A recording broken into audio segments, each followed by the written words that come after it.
Okay, so what did we learn about? We were talking about power series, which are series of this kind.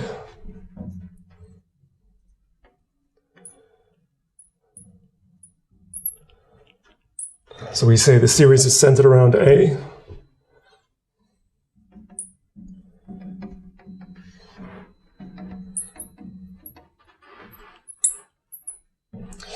And we have two notions. We have the radius of convergence and the interval of convergence. The interval of convergence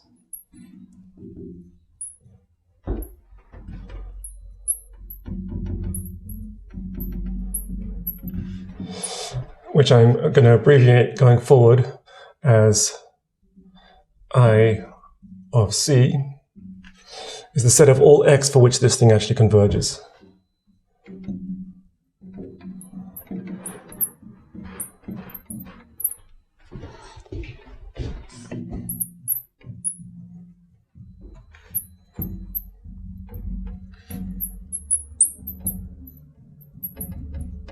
Okay, and the radius of convergence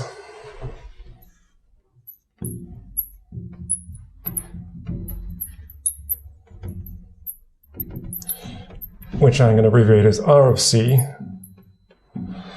is this number R such that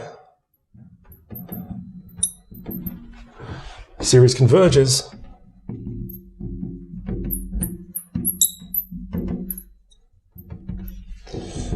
for x, which is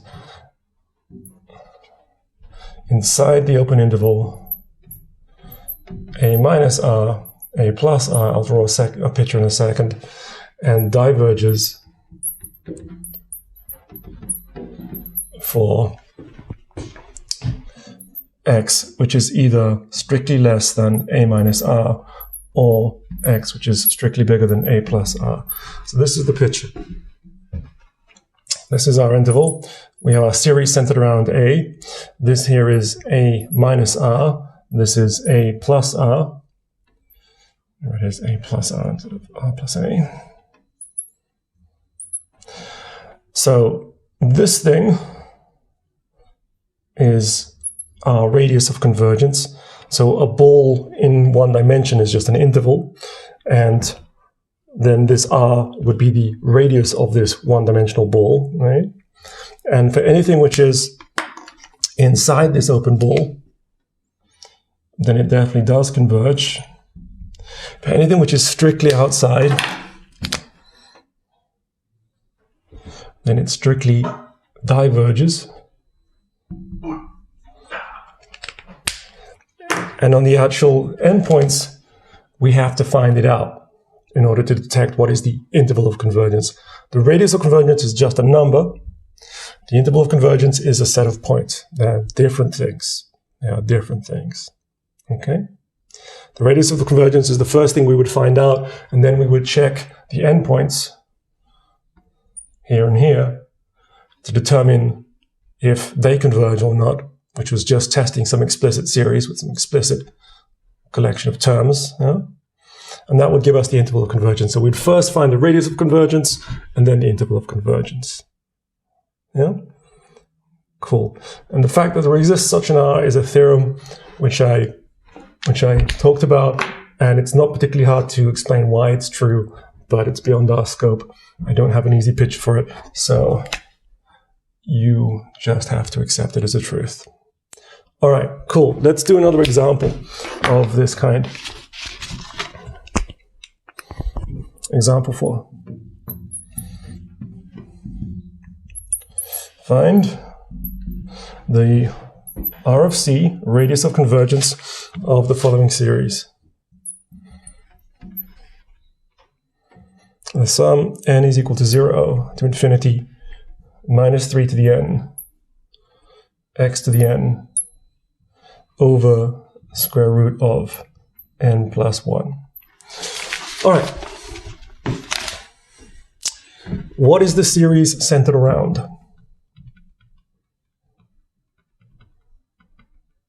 What is the series centered around? 0. 0. Yeah, it's centered around 0. So to detect the radius of convergence, which will be some number r, such that if we're between minus r and r, then we're definitely converging. If we're strictly bigger than r, we're definitely diverging. If we're strictly less than minus r, we're definitely diverging. We just apply the ratio test. So I'll do this slowly because we're doing the first one of today. I'll speed up as we go along. So let's take an to be this minus 3 to the n, x to the n over the square root of n plus 1. Okay, so we're thinking of x as just fixed. So if x is just fixed, then this is just the terms of some series. So we're going to take this an plus 1 over an and see what we get. So we're going to have just square root of n over n plus 1. And we are going to have a 3, and then we're going to have an absolute value of x when we do the algebra. Everybody happy with that? Give me a thumbs up if you agree, thumbs down if that's not clear to you. Okay, cool. So that's our expression. So we're going to take the limit as n goes to infinity of an plus 1 over an, which is the limit as n goes to infinity of this stuff. And we can see that the limit of this thing, this expression is just the square root of n over n plus 1. And as we've seen many times, n over n plus 1 is going to just tend to 1, right? So this limit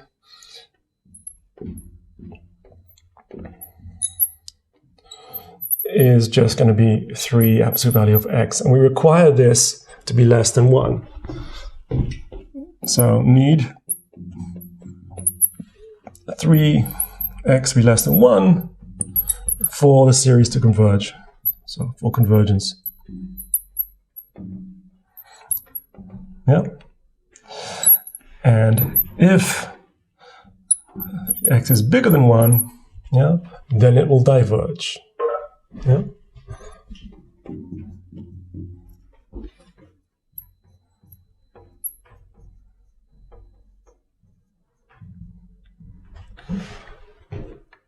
Yeah.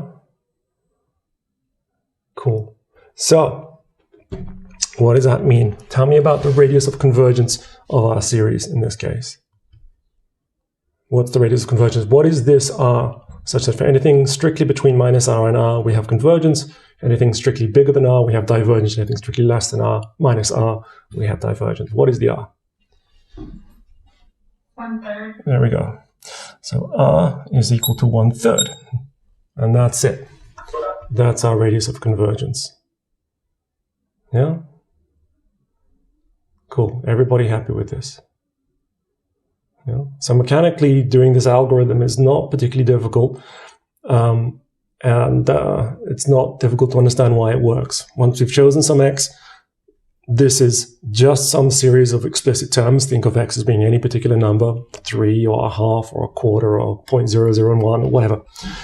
And then we just put in the expression an plus 1 over an absolute value, see what we get. It's in something in terms of x, and the limit is then goes to infinity, and we require that thing to be less than 1 in order to have convergence. And if it's bigger than 1, it's divergence. The ratio test works by saying that if this thing is less than 1, then in its bones, the series is either a geometric series or going to 0 faster than a geometric series. Yeah?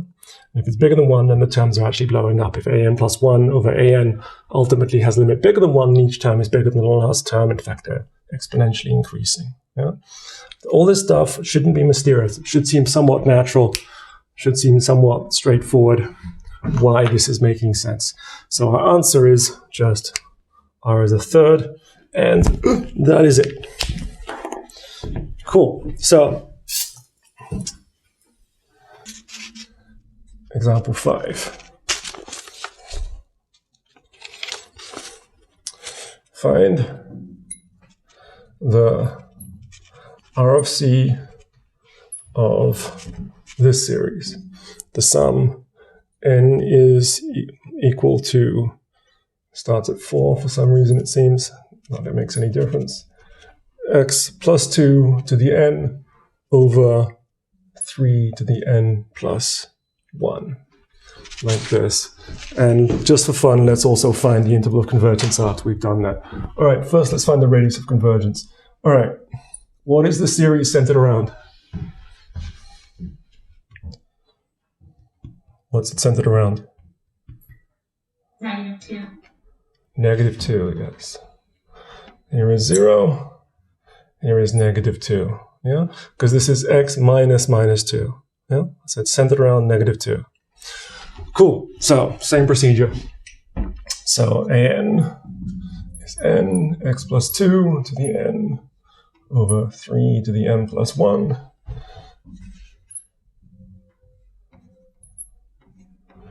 What are we going to get? We're going to have n plus 1. We are going to have... We're going to have 3 to the n plus 1 on the top, and then 3 to the n plus 2 on the bottom. And then we're just going to have absolute value of x plus 2. Like this. So this is just n plus 1 over n. Let's put this 1 over 3 over here. 1 over 3, this, and then x plus 2. Everybody happy with this? Thumbs up if yes, thumbs down if no.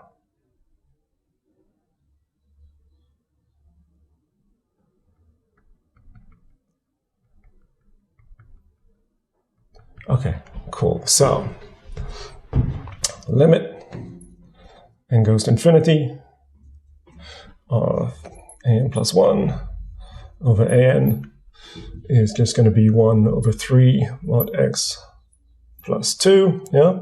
So it's a good idea to write in words what is happening so that you further clarify for yourself what you're looking for. So we need 1 over 3 x plus 2 to be less than 1 for convergence.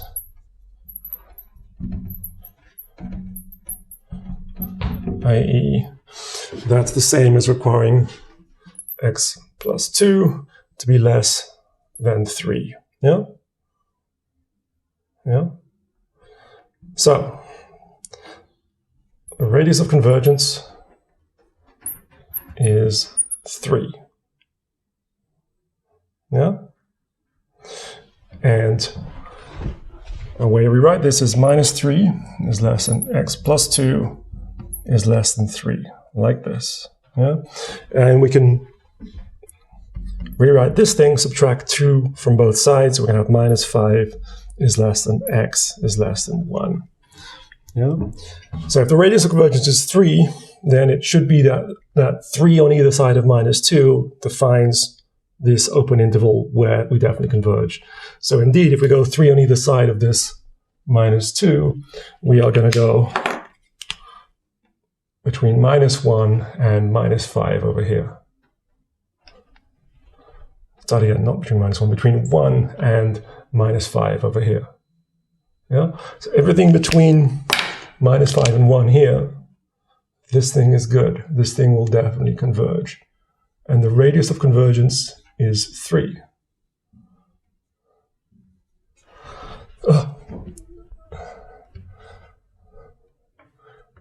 Three.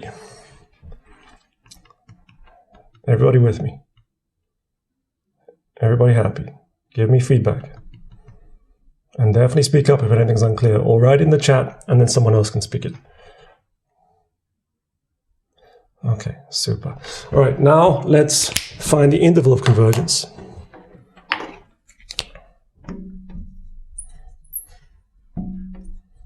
What do we do? What should we do next?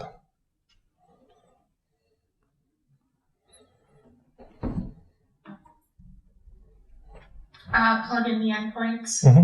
So we know it's definitely not going to converge if we are strictly bigger than 1 or strictly less than -5. So the only thing left is to check 1 and -5. That's the only thing left to do. Yeah? And then we just put in the numbers. So we need to check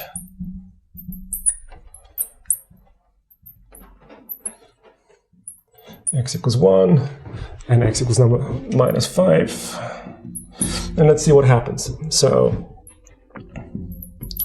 for x is equal to 1, what happens when we put x equals 1 into this? Then we are going to get the sum from n equals 4 to infinity of n of 3 to the n over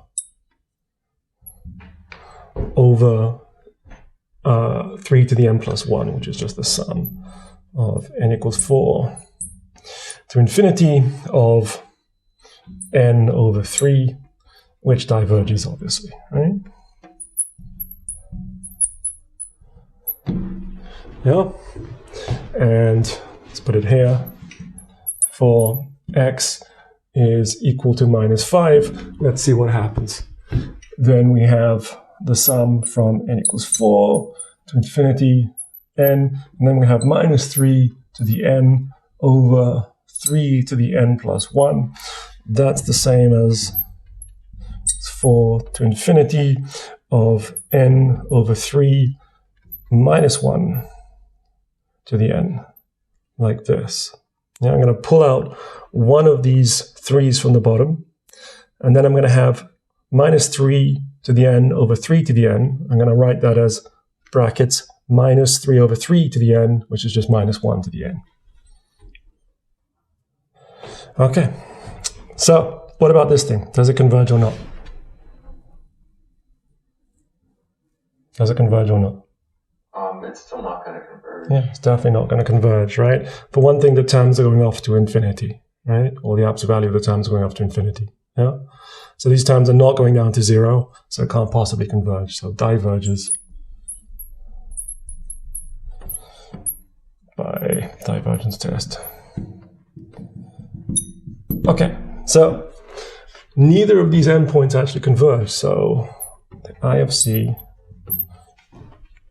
is just minus 2, oops, not minus 2, minus 5 to 1.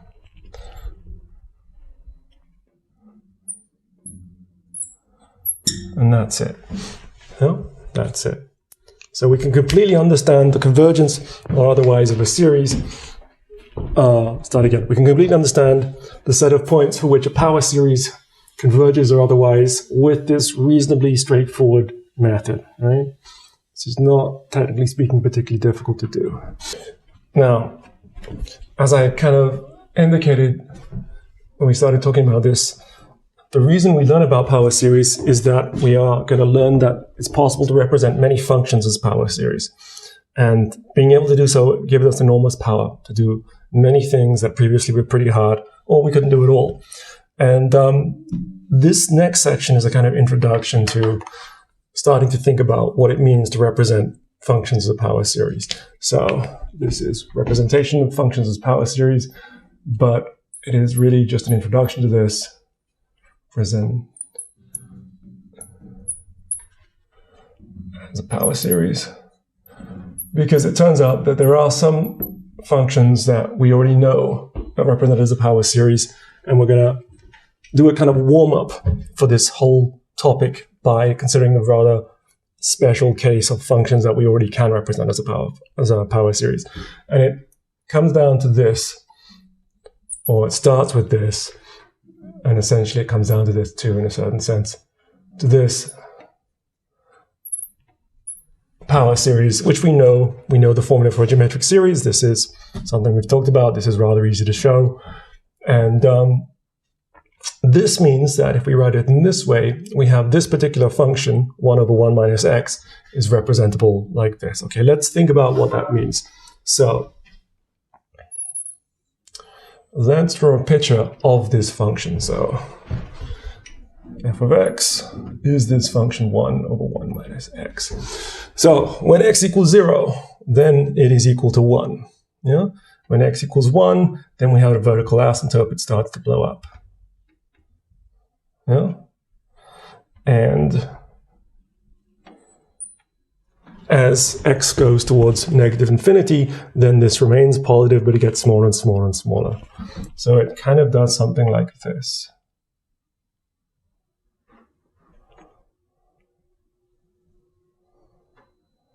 Yeah, this is our function. And it's defined for every x which is not equal to 1. But this representation holds true, as you know, for any x which is strictly between -1 and 1. Yeah? So on this particular interval from -1 to 1, then we can represent this thing as this power series, as this power series. And we're going to shortly see the main advantages of that, but first let's think about what that means. So let's think about what we know about how to represent functions in a simpler way. What kind of things have we learned? Well, we started the whole Calc 1 course with this concept of taking a tangent, right? And a tangent is this linear function that locally does, actually it would go through -1, that locally does a very good job of representing the function, right? That's exactly what a tangent line is. That's the purpose of it, right? That's the meaning of differentiability. Differentiability is where we can locally approximate something very well with a tangent line, yeah? Hopefully that's all clear to you, right? So if we take the tangent line, I mean, if that is not clear to you, then it has to be. Otherwise, a lot of this makes no sense. So stick around after Monday's class. Ask me about it if it's not clear. But this is one of the basic ideas of calculus is a tangent line. So go back, look at your notes, look at one of my videos.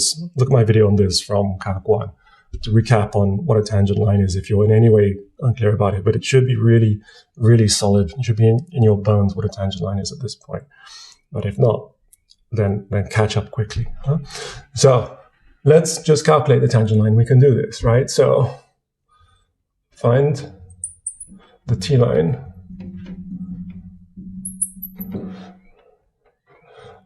at 0 of f.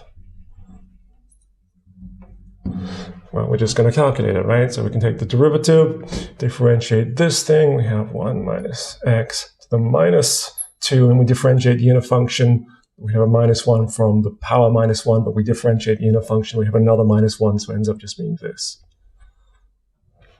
Yeah, this is the derivative of this guy. Yeah, and so f prime of 0 is just equal to 1 over 1, which is 1. Yeah, so the t-line is given by this t of x. It's the slope, which is 1, x minus whatever we're going through, the x minus whatever x coordinate we're setting up the tangent line around, in this case 0, so x minus 0, plus the value of the function at whatever point, right, which is in this case again is 0 plus f of 0. So this is just x, and then f of 0 is 1, so it's x plus 1. That's the tangent line. If we look at the picture, that looks correct, right? So when x is equal to 0, we are at 1. It's the right position. It's going through the right point. And it looks like the right slope. And it is the right slope. Yeah? That's a tangent line. And if we take our microscope and we zoom incredibly close around here, and we blow it up, then we see that our function is really, really well understood by the tangent line.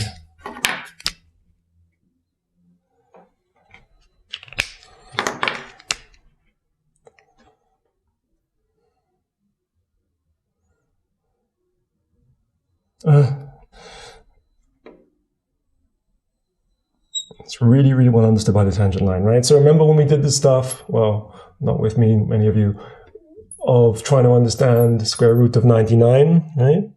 And we're able to do this by taking the tangent line of the square root function at 100 and then plugging in 99 into that. And that was something we could calculate because the tangent line is an incredibly good approximation locally, right? So approximated.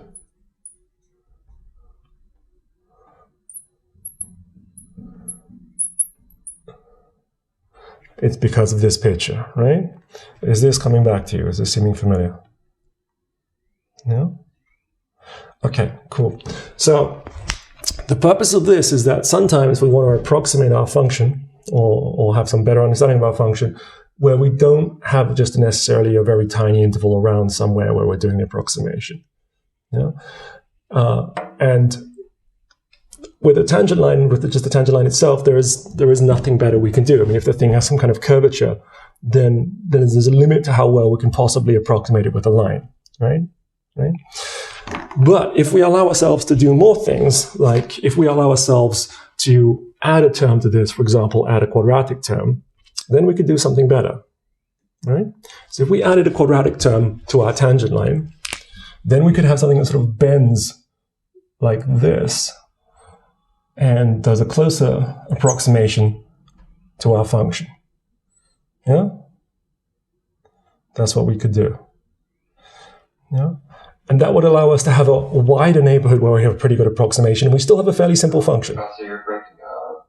All right, so adding another term, like a quadratic term, clearly will allow us to do a better job, right? We have more flexibility to fit this graph, yeah? Yeah.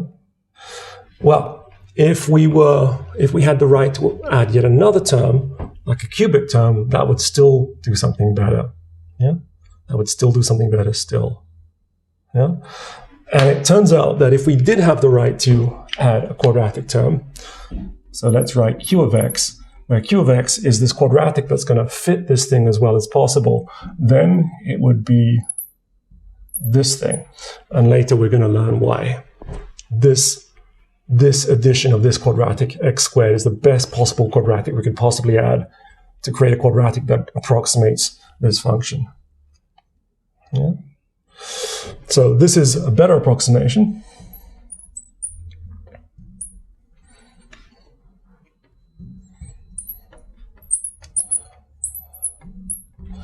And if we had the right to add a cubic term, let's write c of x, then it turns out, and we'll learn this later as well in the section on Taylor series and Maclaurin series, that is still better.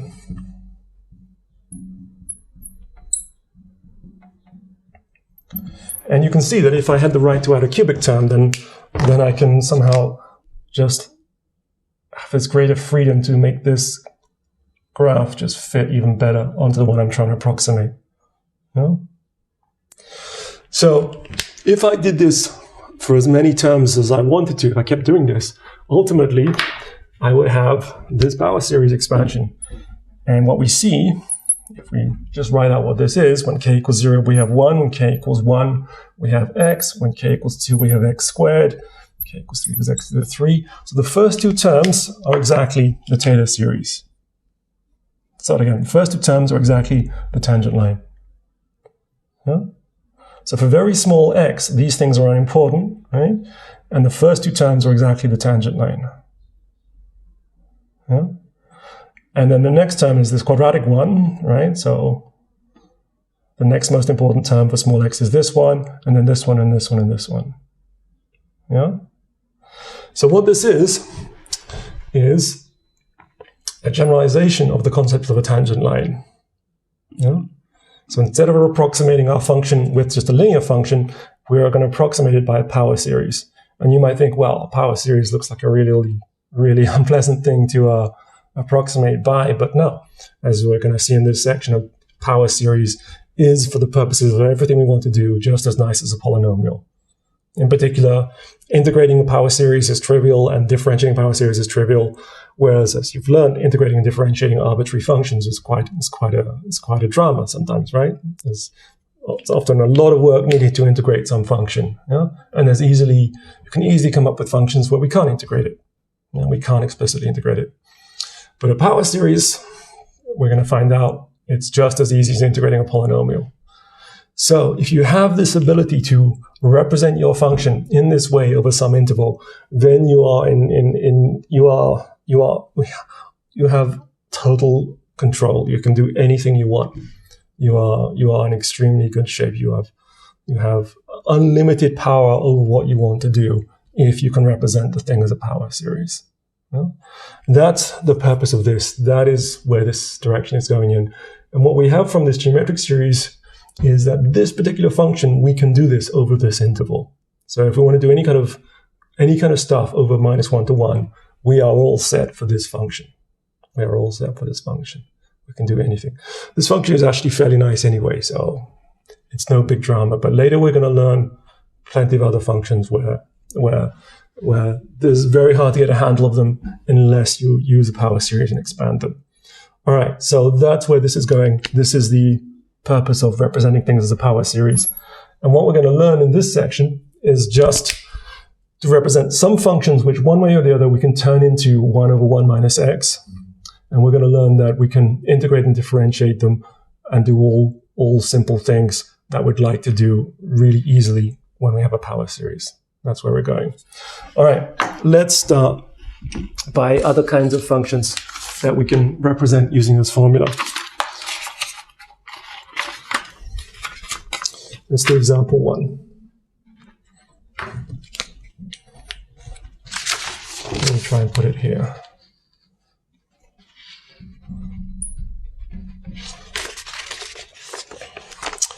Represent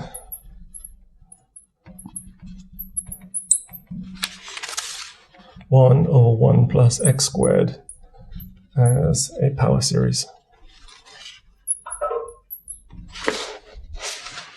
Okay, I'm out of time, so let me finish. I'm going to finish this example. Leave whenever you need to. I will upload this obviously to YouTube, and you can check it out for yourself. So we're going to represent this as a power series. Okay, so solution. This guy is not in this form, right? But we can do this sort of straightforward algebraic thing of thinking of this as 1 minus x squared. Yeah.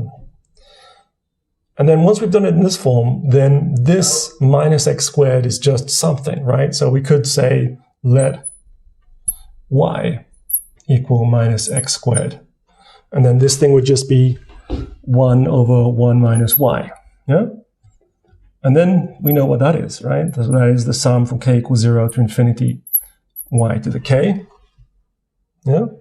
And then just put in what it is. The sum k equals 0 to infinity minus x squared to the k.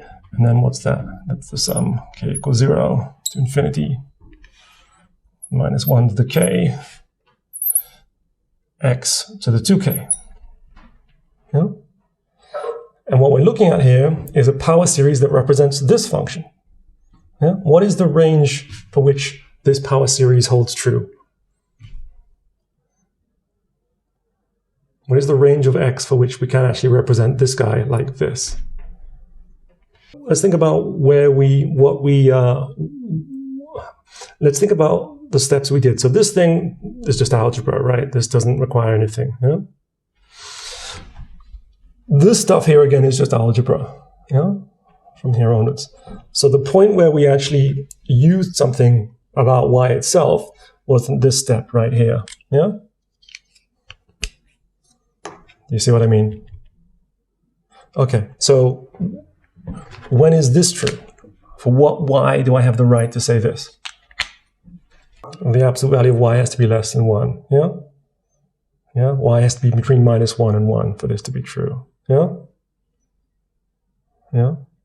And y is just minus x squared, right? So this is only true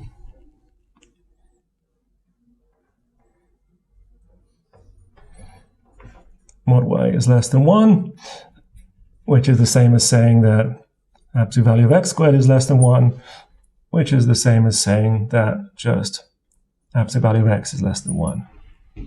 Yeah? Cool. And if absolute value of x is bigger than 1, then this series doesn't converge. So the function still makes sense for x bigger than 1, but we can no longer represent it as a power series. The power series no longer converges. Yeah? So we only have this representation within this range. So there's a lot of power in this method. We can represent functions that you wouldn't expect, surprising y class of functions with power series, but often the power series only makes sense within a certain interval. We do have the right, however, to change where we center the power series, so we can move things around to get it in the part we're actually interested in, but we can't, in many cases, represent the entire function. In many cases, we also can, but it's not a general truth. Yeah? So let's write down what we've learned. We can represent this thing like this. The sum k equals 0 to infinity of -1 to the k, x to the 2k. And this function is a function that kind of is like this. It's symmetrical, and then it decreases like this.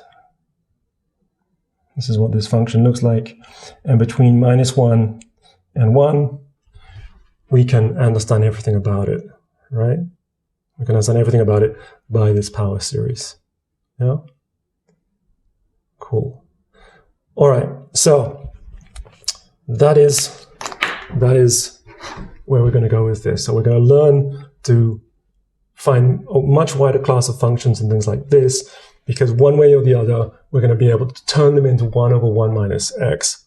And then we're going to use this basic geometric series representation and get a power series like this, just to give us some practice of having functions which we represent a power series and what we can get from that. That's where this section is going to go. All right, that's enough for today. Have a great weekend. I'll see you all Monday, and bye-bye.